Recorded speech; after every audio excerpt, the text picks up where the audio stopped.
하나님께서 지난 한 주간도 우리 교회에 너무너무 잘해 주셨습니다.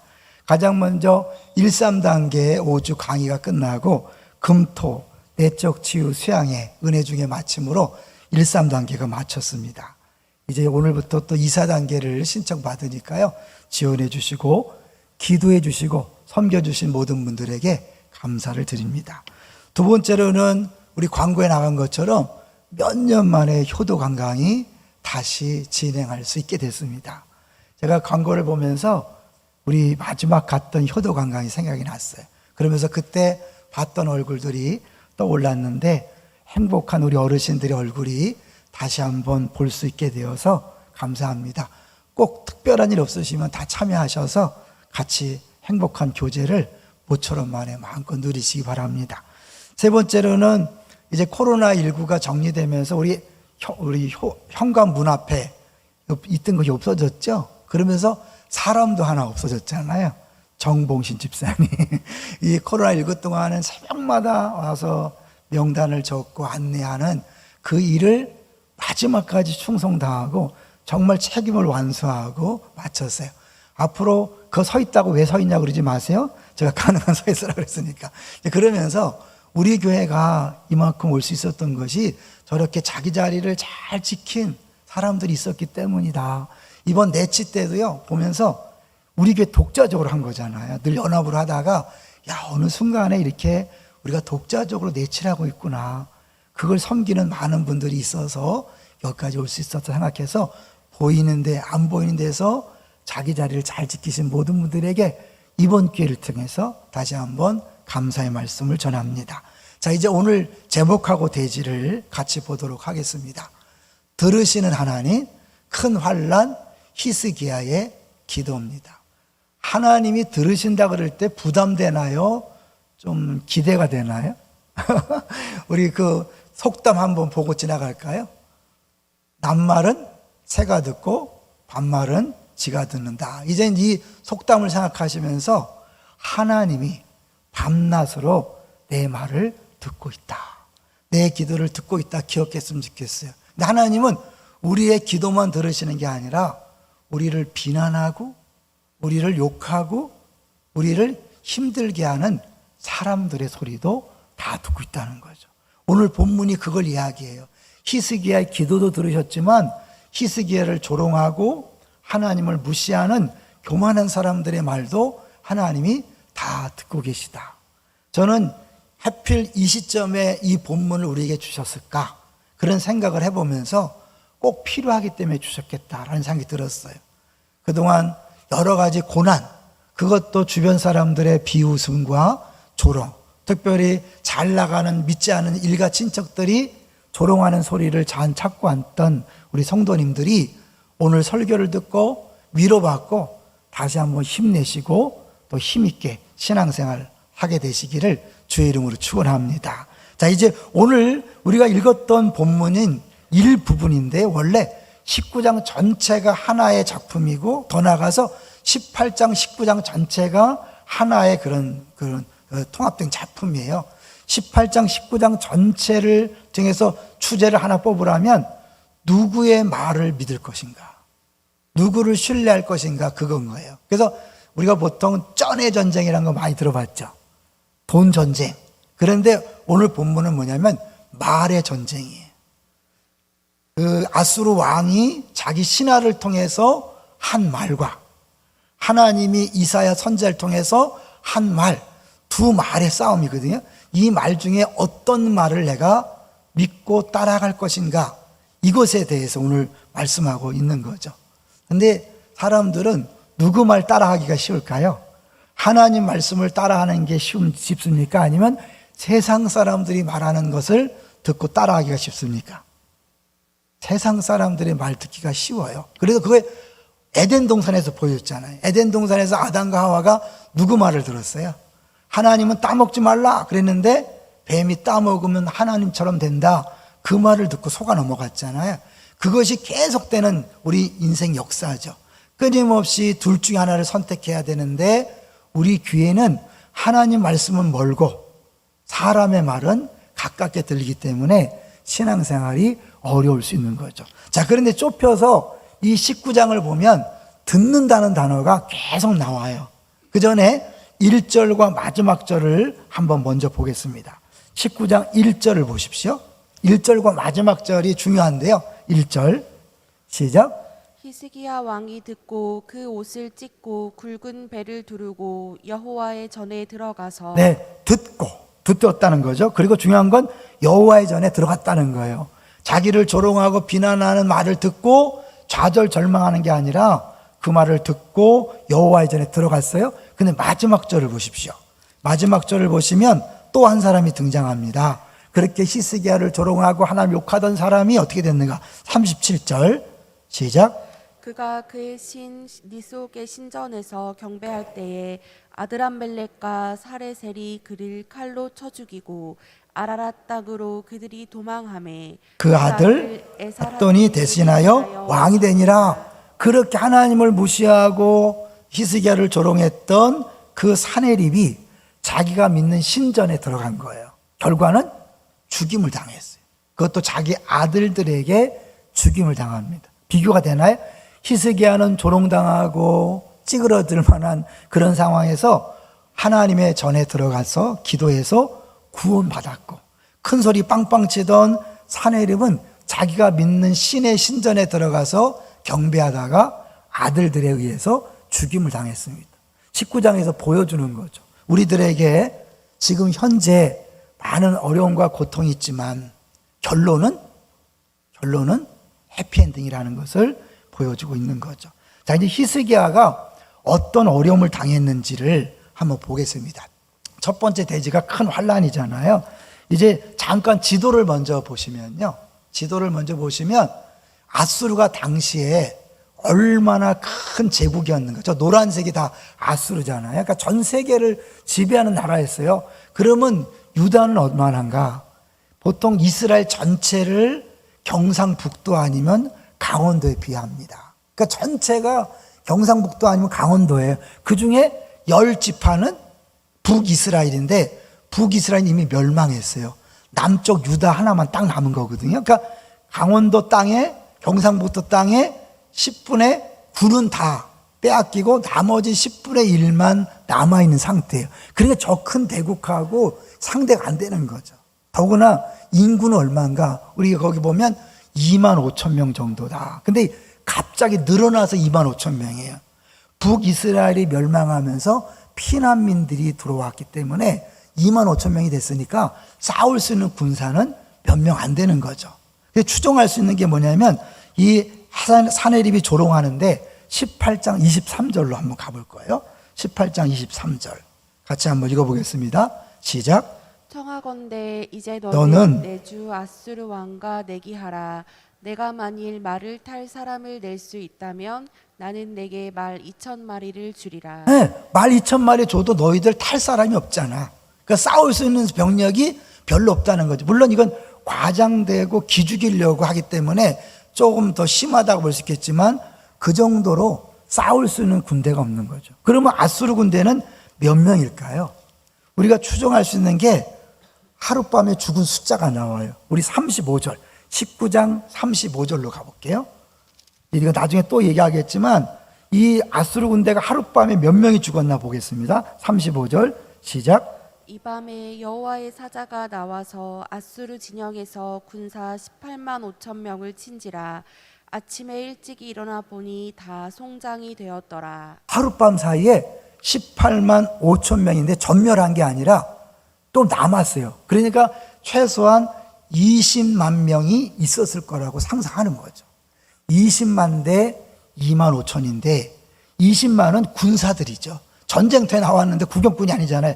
정예병사들 20만이 왔는데 여긴 다 합쳐봐야 2만 5천 명. 군사는 몇 명 안 되는 거죠. 그런 싸움이 됩니까? 안 됩니까? 안 되는 거죠. 그러니까 말도 안 되는 싸움을 지금 하게 된 거죠. 그러니까 히스기야가 절대절명의 위기에 속한 거예요. 근데 그때 히스기야가 뭘 했냐? 하나님 앞에 나아가서 기도했다. 근데 이것만 보면 우리가 좀 히스기야니까 그렇구나. 그런데 히스기야도 첫 번째 아수르가 쳐들어왔을 때는요, 인간적인 방법을 썼어요. 나가서 어떻게 하면 물러가겠습니까? 그래서 조공을 바치면서 성전에 금을 뜯어다가 바쳤어요.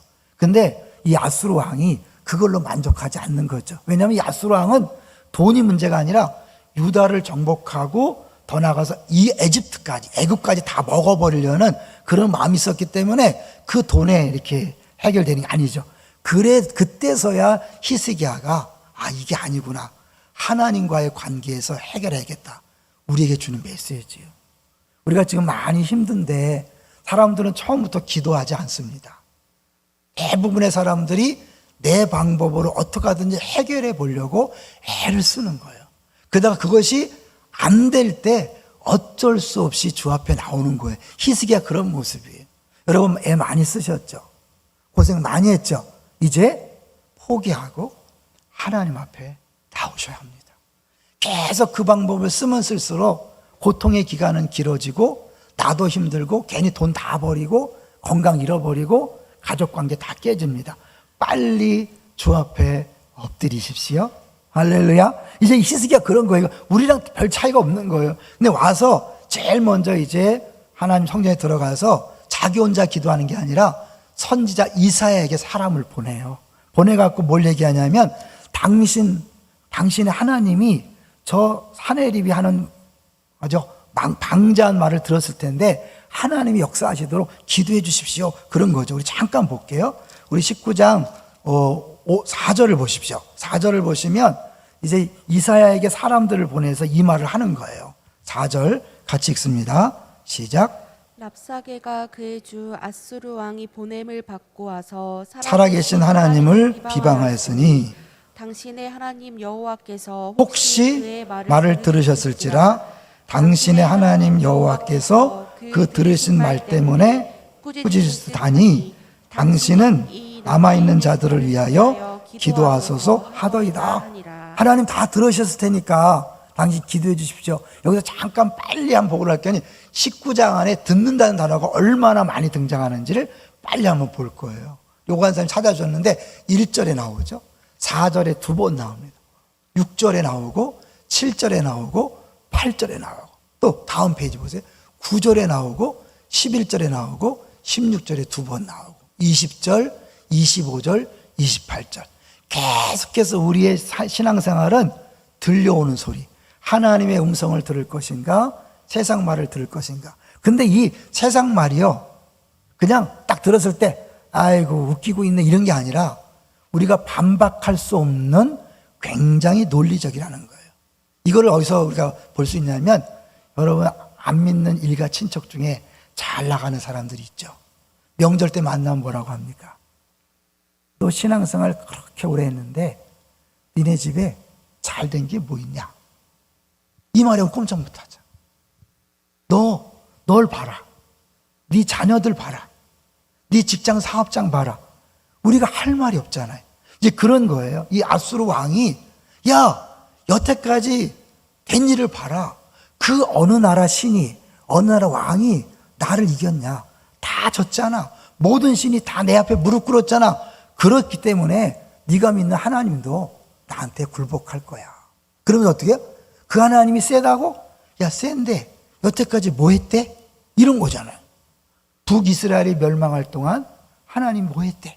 같은 이스라엘인데.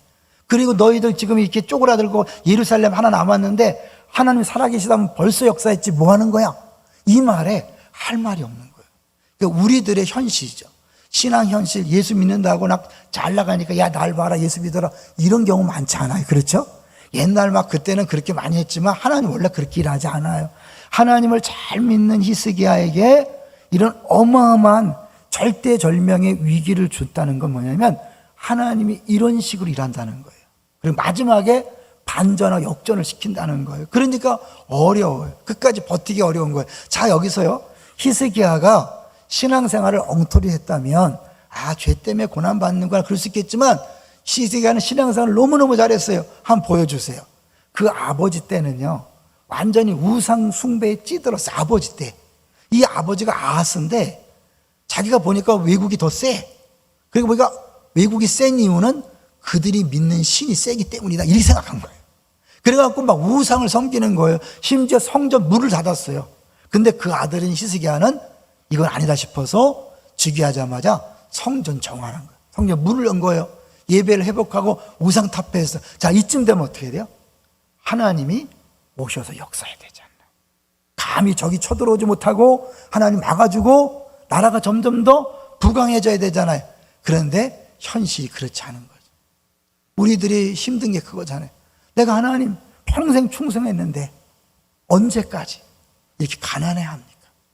평생 충성했는데 내가 이렇게 말년에 암으로 이런 질병으로 시달려야 합니까? 우리 자녀들은 언제 풀리는 겁니까? 이러고 싶잖아요. 그죠? 아무리 설교가 그게 다가 아니라고 하더라도 결국은 우리 어때요? 내 마음속에 있는 응어리지. 하나님이 살아계신데 이럴 수는 없잖아요. 근데 그런 거죠. 히스기야가 그런 말을 듣고 있는 거예요. 자기가 정말 잘했는데 성전도 정하고 회개하고 그랬는데 이런 일이 벌어진 거예요. 그러니까 처음에 자기가 세상적인 방법을 쓰다가 안 되니까 이제 하나님 앞에 가서 기도하면서 이사야는 얘기한 거죠. 그랬더니 다 들었다.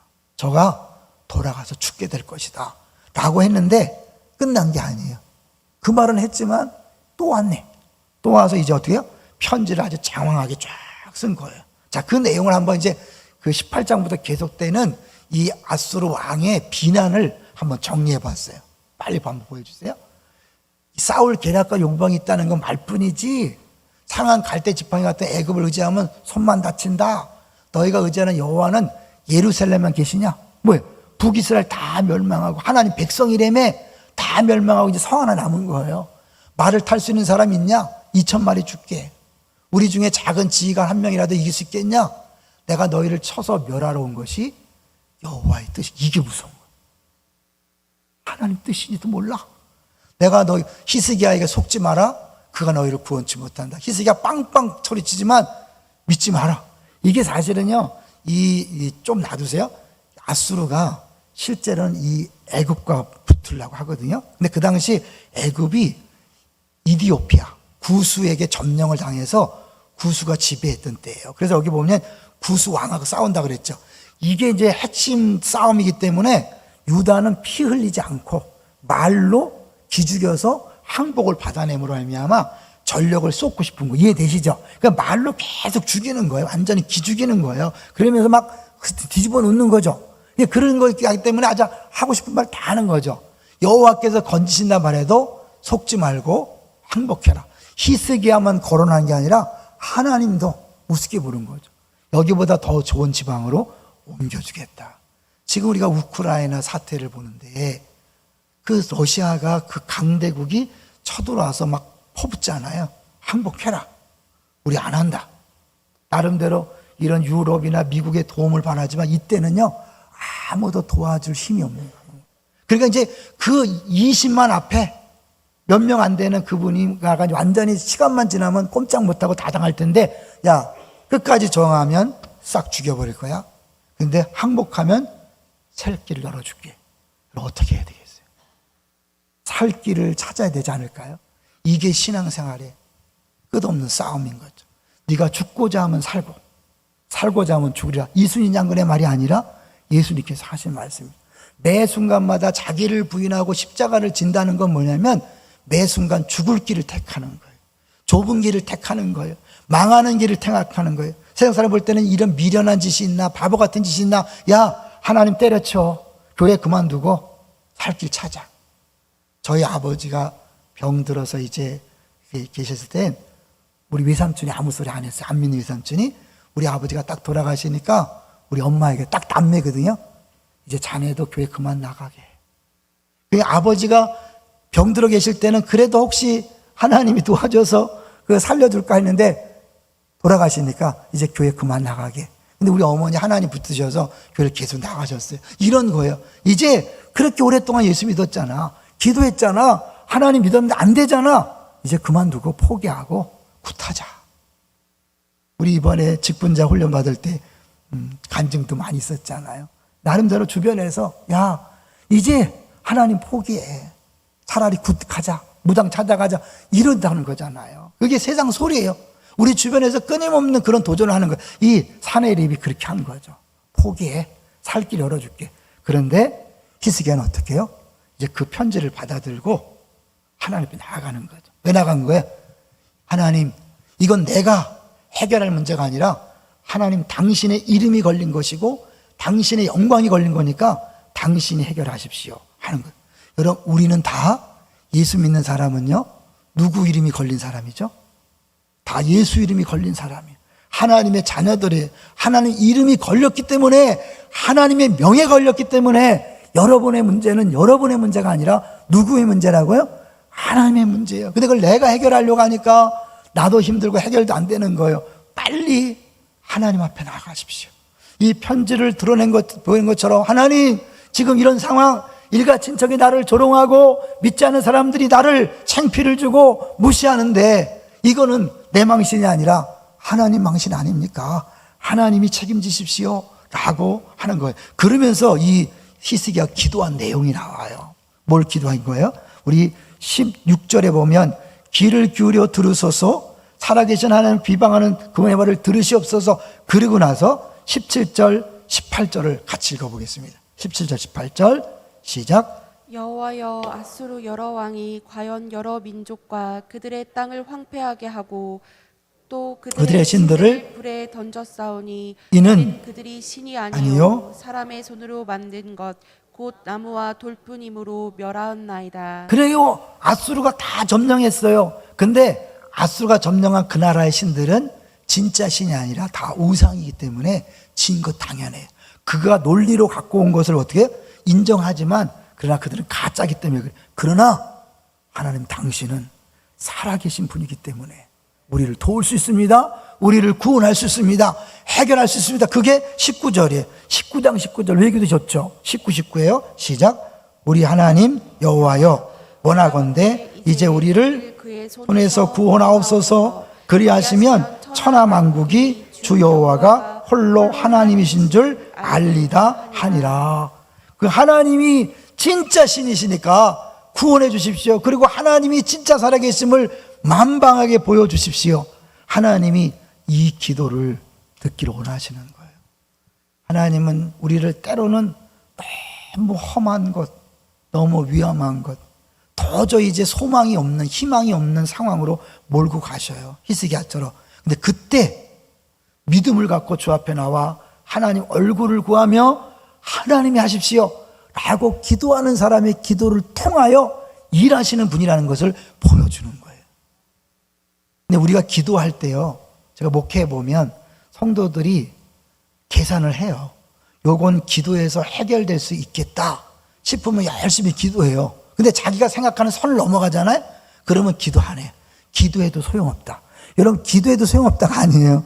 여러분이 생각하는 그 기도의 결과, 최소한 이땐 역사해야지, 요거 넘어가면 하나님도 이제 어쩔 수 없다. 십자가가 뭐예요? 죽음이잖아요. 끝났는데 부활이 있었잖아요. 그러니까 우리에게는 이제 끝이 없는 거예요. 이제 더 이상 이제 가능성 없다, 이게 없는 거예요. 부활이 있잖아요. 그러니까 여러분 끝까지 기도하는 거예요. 아무리 절망적이어도 기도하는 거예요. 계산하지 마세요. 지금 나오세요. 지금 여러분이 고민하고 좌절하고 절망하는 그 문제를 가지고 나오세요. 하나님 앞에 기도하세요. 하나님 뭐라고 했나 보세요. 20절 시작. 아모스의 아들 이사야가 히스기야에게 보내 이르되, 이스라엘 하나님 여호와의 말씀이 내가 아수르 왕 사네립 때문에 내가 기도하는 것을 내가 들었노라 하셨나이다. 들었다는 건 뭐예요? 움직이신다는 거죠. 사람은 들어도 할 수 없을 때가 많잖아요. 하나님은 들으시면 반드시 응답하십니다. 그 사네립이 방자하게 함부로 말한 것도 다 들었어요. 그러면서 사실 우리가 읽지 않겠지만 이 21절부터 쭉 나오는 내용이 뭐예요?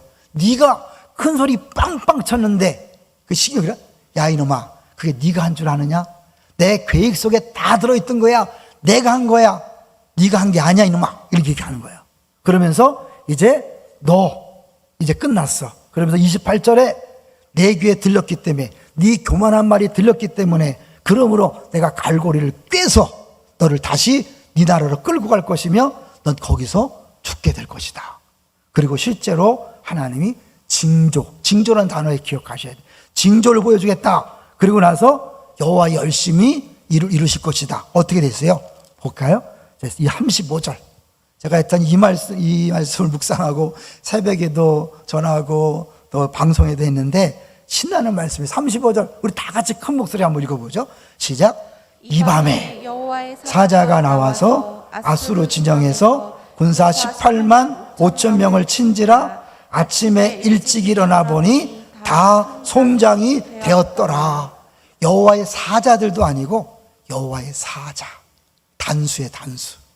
하나님이 18만 5천 명을 죽이는데 많이 필요 없어요. 하나만 봐. 사자가 천사인지 사람인지 몰라요. 사자 한 사람이 와서 18만 5천을 죽였는데 우리 딱 보는 순간 어떻게 해요? 뻥 아닐까? 뻥, 거짓말, 구라삼삼. 근데 이게 역사에도 기록이 돼 있어요. 한번 볼게. 헤로도투스라는 역사가가 역사책에 기록한 내용이에요. 보여주세요. 하룻밤에 수많은 쥐떼가 나타나 아수르군의 혈과 그 밖의 무기를 갈기갈기 쪼아놓았다. 납사계가 이끄는 그의 부대가 전염병으로 인해 큰 어려움에 직면해 있는 것을 보았다. 왜냐하면 신께서 그의 군대에 무서운 전염병을 내리셔서 성을 공격하는 첫날 밤에 18만 5천 명이나 되는 병사들이 죽었기 때문이다. 수십 년 동안 아수르가 계속해서 이 북이스라엘과 남유다를 괴롭혔어요. 남유다 아버지 아스 때부터 계속 괴롭혔어요. 그런데 그 수십 년 동안 해결되지 않았던 문제가 하나님 일하시니까 하룻밤에 끝나는 거예요. 그동안 내가 그렇게 기도했는데 하나님 어디 계십니까? 여러분이 그렇게 항변할 수 있고 그렇게 주 앞에 따질 수 있지만 하나님의 때가 되면 수십 년 동안 이루어지지 않았던 것이 하룻밤에 이루어지는 거예요. 그런데요, 이때 18만 5천 명이 죽었기 때문에 아수르의 국력이 갑자기 낮아집니다. 그리고 아수르 다음에 누가 나오죠? 바벨론이 나오잖아요. 히스기야가 병에서 난 다음에 누구를 맞이했어요? 바벨론 사신들을 맞이했잖아요. 이미 바벨론이 득세를 시작한 거예요. 여러분 잘 생각해 보세요. 히스기야가 기도했고 히스기야와 이스라엘 백성을 구원하기 위하여 아수르 18만 5천 명을 죽이는 것은 단순히 남유다만의 구원이 아니라 전 세계 역사의 판도를 바꾸는 거예요. 하나님은 내 개인의 기도, 나만을 위해서 일하시는 게 아니라 나를 위해 일하시되 나를 위해 일하시기 위하여 전 세계 판도를 함께 움직이셔야 돼요. 여러분의 자녀가 시운여기를 1등 하려면 어떻게 해요? 애들 전체 성적이 뒤바뀌어야 돼요.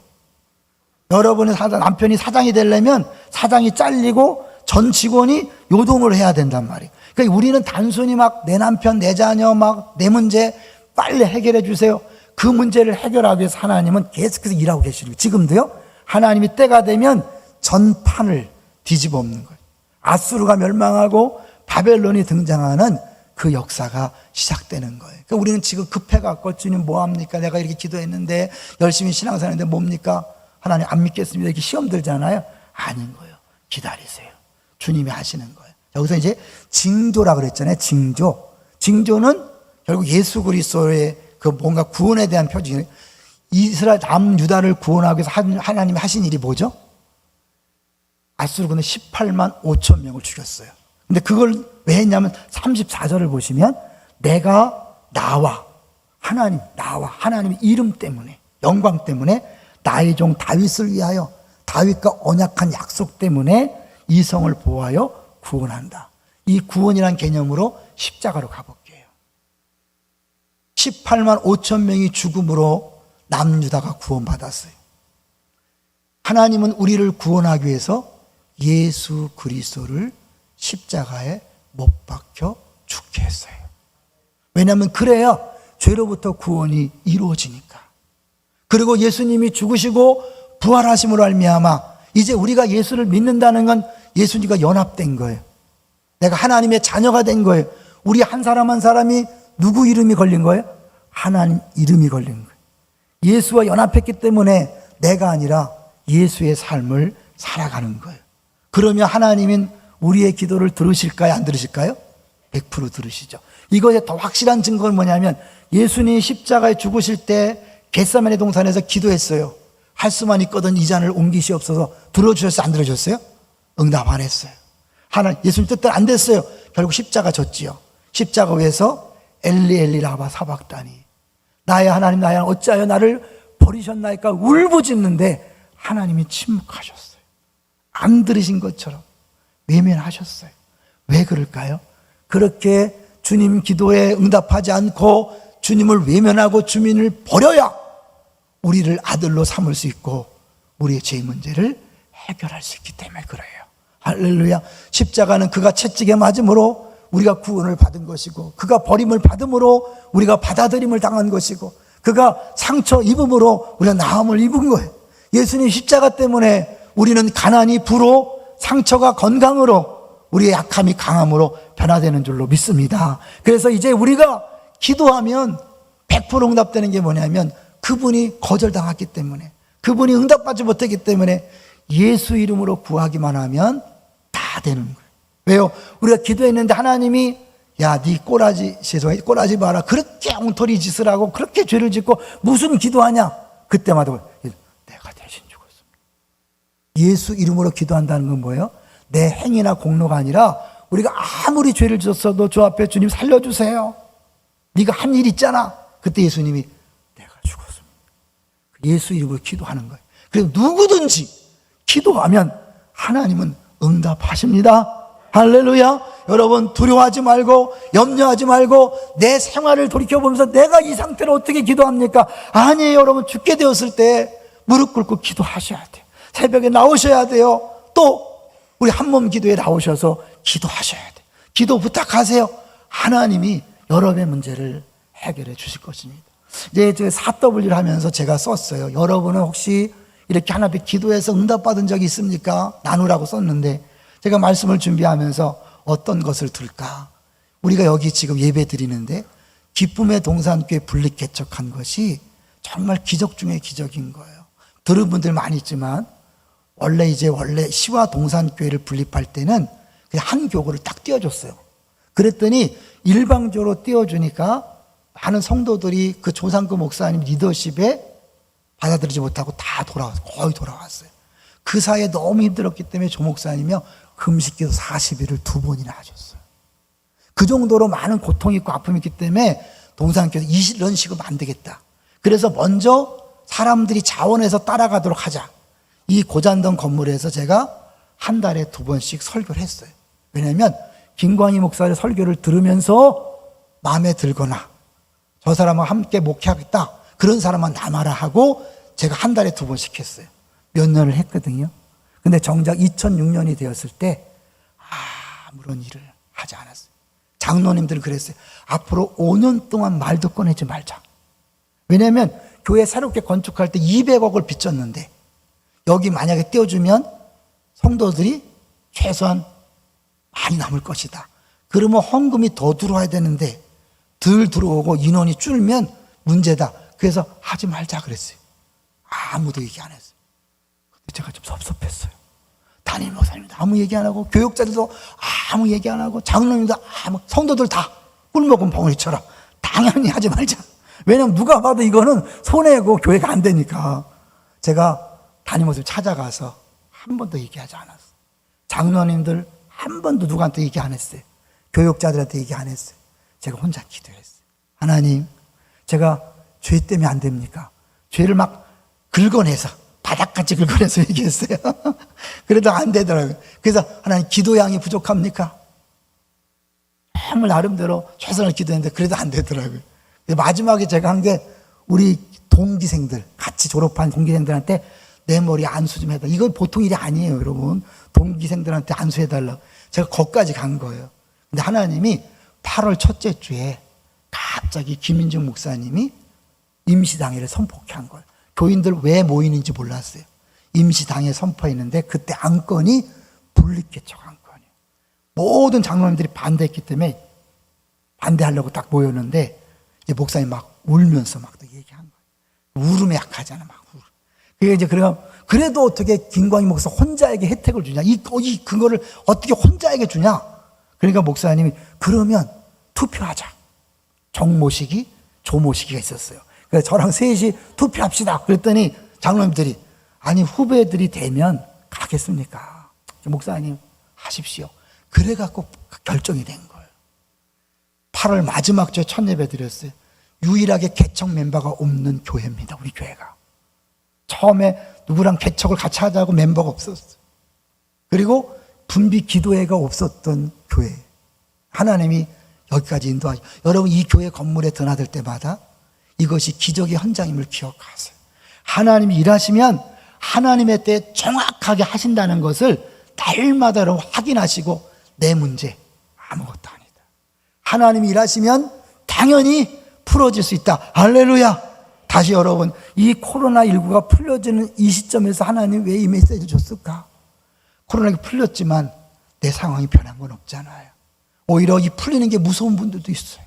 왜냐하면 차라리 마스크 쓰고 다 묶였을 때는 티가 안 났지만 이제 풀어지면 그동안에 약해지고 어려워지고 힘들었던 것들이 드러나면서 더 좌절과 절망이 올 거예요. 교회들도 더 어려움이 올 거예요. 이제 하나님 이 시점에서 우리에게 이 메시지를 줬어요. 우리 기쁨의 동산 성도들이요, 여러분이 갖고 있는 그 아픔 고통의 문제, 그동안 기도 많이 했지만 이제 포기했던 문제 다시 주 앞에 들고 나옵시다. 그리고 기도합시다. 하나님, 나부터 새롭게 일하심을 경험하고 우리 교회가 다시 한번 일어나고 우리 교회 때문에 안산이 깨어나고 민족과 열방이 깨어나는 역사가 나로부터, 여러분부터 시작되는 역사가 있기를 주의 이름으로 축원합니다.